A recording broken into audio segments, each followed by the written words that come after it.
pikirakan nama kekaren makan kakak biasa iman tua wae saku wapianele yang ada ikna kasalaman sana kadera kakak saudara datang tanya makin saratan naomani makilangunang napapuro na somi gayam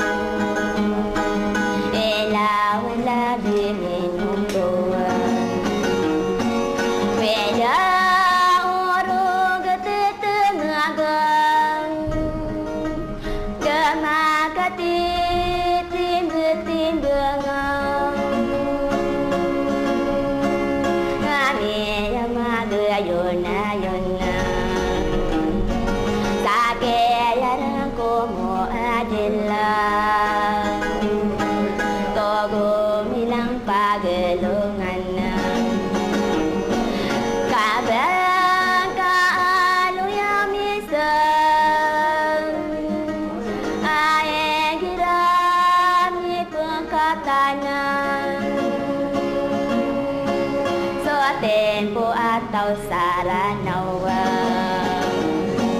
kabalaya dibentuganan nae sesali dunianan kode begoso kawanan nami ya kapagi ngaran Satendayo pagiledinang kanan na sa pangkatanang libayan na binuniang sa deya patara bakong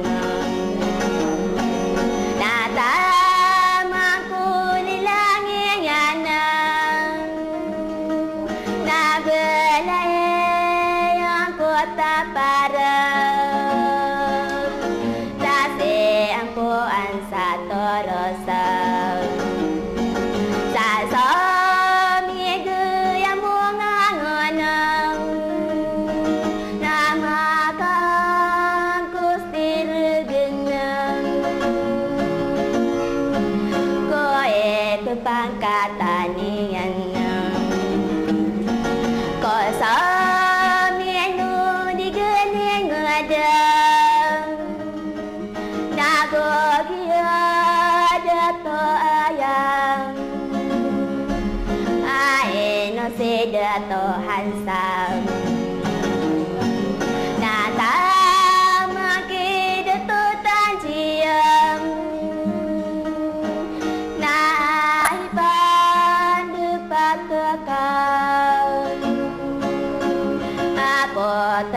lalawin no beraku bidirang kuamang waka sama languni yuang kae no me kadere yuang wada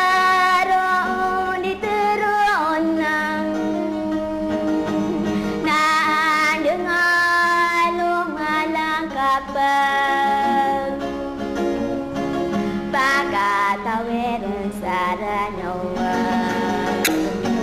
wabanat sodang kamanisan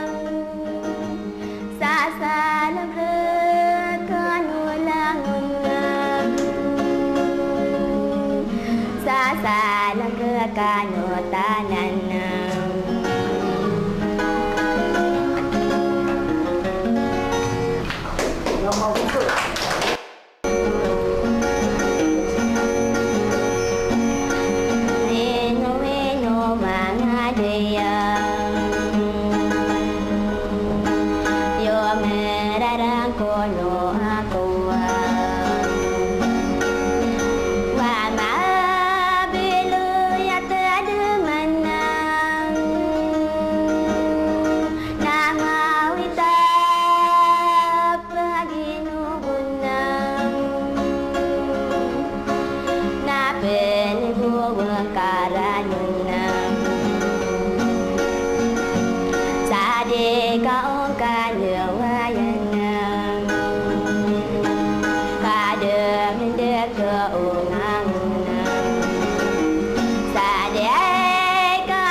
pikirakan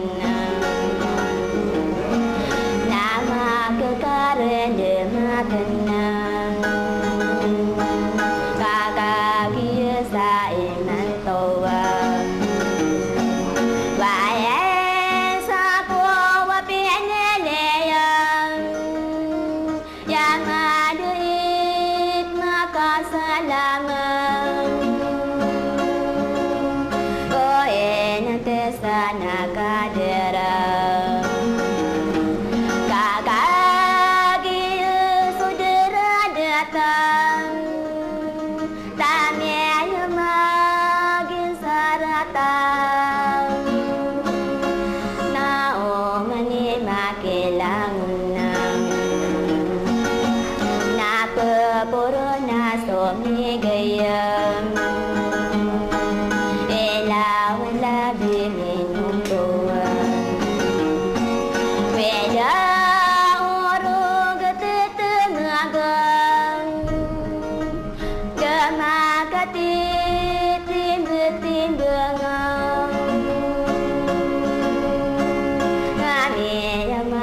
yona yona sake yarang ko mo adilla togo milang pagelungan kabang kaalo yamisan ae giram ni pengkatanan so tempo atau saranawa kabalaya dibentuganan nae sesali dunianan kode begoso kawanan nami ya kapagi ngaran satendeyo pagi ledenang kanan sa pangkatanang nibayan na binuniang sa deya patara bakong natamang kulilangin yan nabelayang kota para tase ang puan sa torosa sa somigo yang bunga ngonang namakan kustirgenang koe pepangkatanian Kosamienu digening ngadang nagogia dato ayang aeno sedato hansam natamaki dato tanjiam naipan depakekal potare lalawin no beraku bidirang kumang waka sama languni yuwang kae numi kadere yuwang wadaro diterunang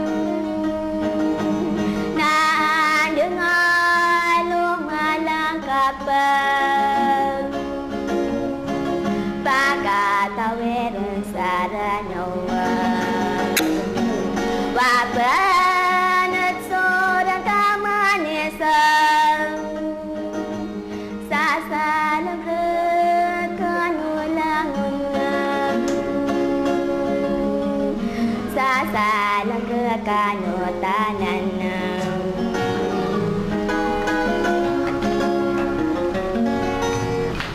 Yang mau